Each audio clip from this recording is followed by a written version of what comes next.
Nagpapatuloy ang pag-aresto ng Immigration and Customs Enforcement sa mga undocumented migrants sa Amerika. 15 undocumented na Pilipino naman sa Amerika ang nakatakdang i-deport ayon sa Philippine Ambassador to the United States. Saksi si Mariz Umali. Sa gitna ng gabi nitong linggo, kumatok sa isang bahay sa Chicago ang mga tauhan ng U.S. Immigration and Customs Enforcement o ICE. Inaresto nila ang isang lalaki. Isa lang yan sa kabi-kabilang mga pag-arestong isinagawa ng ICE at iba pang federal agents bilang pagtupad sa illegal immigration crackdown na iniutos ni U.S. President Donald Trump. Sa Colorado, tinatayang 50 undocumented migrant ang naaresto sa isang club kung saan may nakumpiska ring droga, armas at cash. Isang gusali naman sa Puerto Rico ang hinalughog ng mga tauhan ng Homeland Security Investigations sa pagtugis nila na undocumented migrants.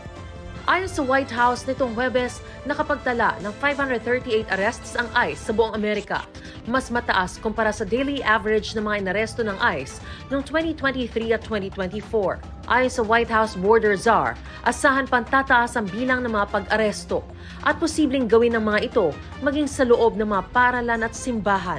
Right now it's concentrating public safety threats, national security threats. That's a smaller population. So we're going to do this on priority base, as President Trump's promised, but as that aperture opens, there'll be more arrests nationwide. 15 undocumented na Pilipino naman ang nakatakdang i-deport. Ayon kay Philippine Ambassador to the U.S. Jose Manuel Romualdez, handang tulungan ng embahada ang mga Pinoy na maapektuhan ng pulisiya ng Trump administration.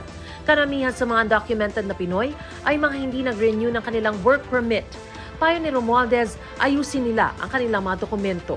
Para sa GMA Integrated News, ako si Mariz Umali ang inyong saksi. Mga kapuso, maging una sa saksi. Mag-subscribe sa GMA Integrated News sa YouTube para sa iba't ibang balita.